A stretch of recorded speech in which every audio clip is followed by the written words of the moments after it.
Dans une ville moderne, remplie de gratte-ciel brillants et de voitures volantes, vivait une fillette de 10 ans nommée Amira. Elle adorait l'histoire ancienne et passait des heures au musée d'anthropologie, fascinée par les expositions sur les premiers humains qui avaient marché sur Terre il y a des centaines de milliers d'années. Son livre préféré racontait l'histoire de Lucie, un des premiers hominidés découverts en Afrique. Elle rêvait de pouvoir remonter le temps pour rencontrer ces premiers habitants de notre planète. Un jour, en visitant une nouvelle exposition intitulée « L'aube de l'humanité », Amira découvrit une salle secrète qu'elle n'avait jamais vue auparavant. Une porte ancienne en bois gravé de symboles mystérieux s'était entr'ouverte, révélant un escalier en colimaçon qui descendait dans l'obscurité. Sa curiosité était plus forte que sa prudence. Elle descendit prudemment les marches de pierre usées par le temps. L'escalier semblait interminable, s'enfonçant profondément sous le musée. Au bas de l'escalier, Amira découvrit une grotte extraordinaire. Les murs étaient couverts de peintures rupestres, représentant des animaux anciens et des empreintes de mains humaines. Au centre se trouva un cercle de pierres gravées de symboles qui brillaient d'une douce lumière dorée. Attirée comme par un aimant, Amira s'avança et toucha l'une des pierres. Instantanément, la lumière devint aveuglante, un vent puissant se leva et elle sentit son corps devenir léger. Le monde autour d'elle se dissolvait dans un tourbillon de lumière et de son. Quand le vent s'arrêta, Amira ouvrit lentement les yeux. Elle se trouvait au milieu d'une vaste savane africaine, baignée par la lumière dorée du soleil couchant. L'air était chaud et sec, rempli du parfum des herbes sauvages. Des acacias épineux parsemaient le paysage, et au loin, elle pouvait voir des troupeaux d'animaux étranges, des mammouths laineux et des antilopes préhistoriques. Le ciel était d'un bleu profond, plus pur que tout ce qu'elle avait jamais vu.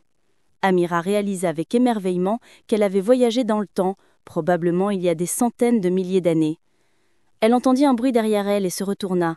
À quelques mètres se tenait une jeune fille, peut-être un peu plus âgée qu'Amira, avec une posture légèrement courbée, des sourcils proéminents et des membres musclés. Elle portait une simple peau d'animal et tenait un bâton pointu. Ses cheveux noirs étaient emmêlés et ses pieds nus couverts de poussière rouge. Mais ce qui frappa le plus Amira, ce furent ses yeux intelligents, curieux et remplis d'une vivacité qui montrait qu'elle pensait et ressentait profondément. Les deux filles se regardèrent pendant un long moment.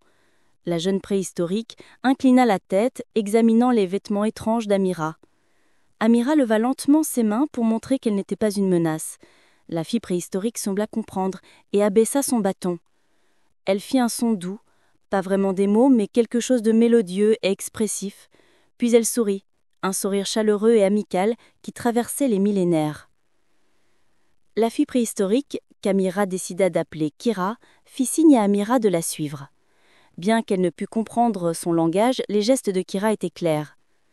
Elles marchèrent ensemble à travers la savane, Kira montrant à Amira comment elle lisait les traces d'animaux, comment elle identifiait les plantes comestibles et comment elle restait attentive aux dangers.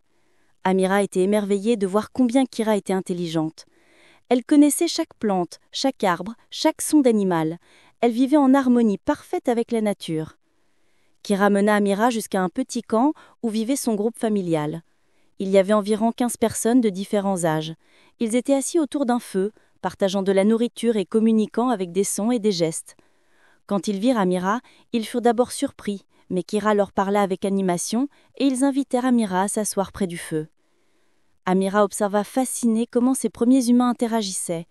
Ils riaient ensemble, se touchaient affectueusement, prenaient soin les uns des autres.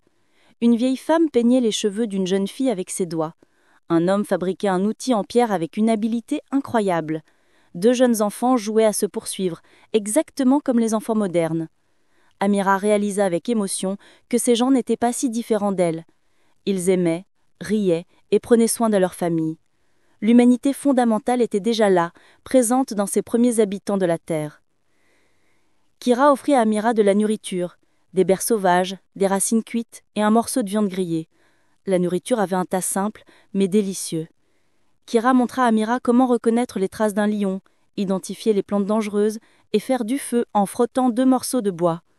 Amira essaya maladroitement, et tous rirent gentiment, un rire d'encouragement partagé avec quelqu'un qu'on aime bien. Le soleil commença à se coucher, peignant le ciel de roses et d'orangers magnifiques. Le groupe se rassembla près du feu. Un vieil homme commença à raconter une histoire avec des sons, des gestes dramatiques et des expressions faciales si vives qu'Amira pouvait suivre l'histoire. Il racontait une chasse épique contre un mammouth géant. Les enfants écoutaient avec les yeux grands ouverts, exactement comme Amira écoutait les histoires de sa grand-mère. Amira comprit alors quelque chose de profond. Les histoires, le besoin de raconter et de partager nos expériences, étaient aussi anciens que l'humanité elle-même. Avant l'écriture, avant les livres, il y avait déjà des histoires racontées autour du feu, transmettant la sagesse d'une génération à l'autre. Elle était témoin de la naissance de quelque chose qui continuerait jusqu'à son époque et bien au-delà. La nuit tomba, et le ciel s'illumina d'étoiles comme Amira n'en avait jamais vu. Sans pollution lumineuse, la Voie lactée s'étalait dans toute sa gloire. Kira s'allongea à côté d'Amira et pointa les étoiles, faisant des sons interrogatifs. Amira prit la main de Kira et la serra doucement, un geste d'amitié qui n'avait pas besoin de mots. Soudain, le bracelet d'Amira commença à briller de la même lumière dorée qu'elle avait vue dans la grotte. C'était le signal qu'il était temps de retourner à son époque. Amira sentit son cœur se serrer. Elle ne voulait pas partir. Elle avait trouvé quelque chose de précieux ici, une connexion avec ses ancêtres les plus lointains, une compréhension que l'humanité était une famille qui s'étendait sur des centaines de milliers d'années. Amira se leva, et Kira se leva. Amira fouilla dans ses poches et trouva un petit pendentif qu'elle portait toujours, un simple cœur métallique argenté. Elle le donna à Kira. Les yeux de Kira s'illuminèrent. Elle le passa autour de son cou avec un sourire radiant. En retour, Kira donna à Amira une pierre solide et polie qu'elle gardait dans une pochette en cuir. C'était en échange de cadeaux à travers le temps, un symbole de leur amitié improbable. La lumière autour d'Amira devint de plus en plus brillante. Kira recula, effrayée mais fascinée. Amira lui fit un dernier signe de la main, et Kira répondit avec le même geste, peut-être le premier au revoir de l'histoire humaine. Puis tout devint blanc, et Amira sentit à nouveau voler à travers le temps.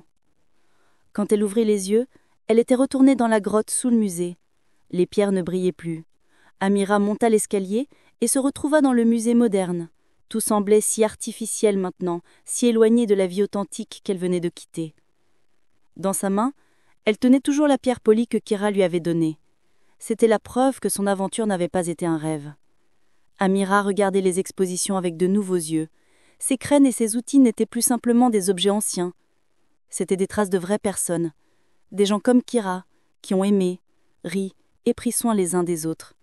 Ils avaient été les premiers chapitres de l'histoire humaine, et leur égage vivait en chaque personne moderne. De retour chez elle, Amira plaça la pierre de Kira sur son étagère. Chaque fois qu'elle la regardait, elle se rappelait de cette nuit magique sous les étoiles, du feu chaud, des rires partagés et de l'amitié qui avait traversé des millénaires.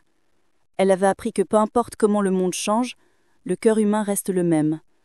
Nous cherchons tous la connexion, l'amour et l'aventure. Ces besoins fondamentaux unissaient la petite Kira de la préhistoire et Amira du monde moderne dans une seule et belle famille humaine qui s'étendait à travers les âges.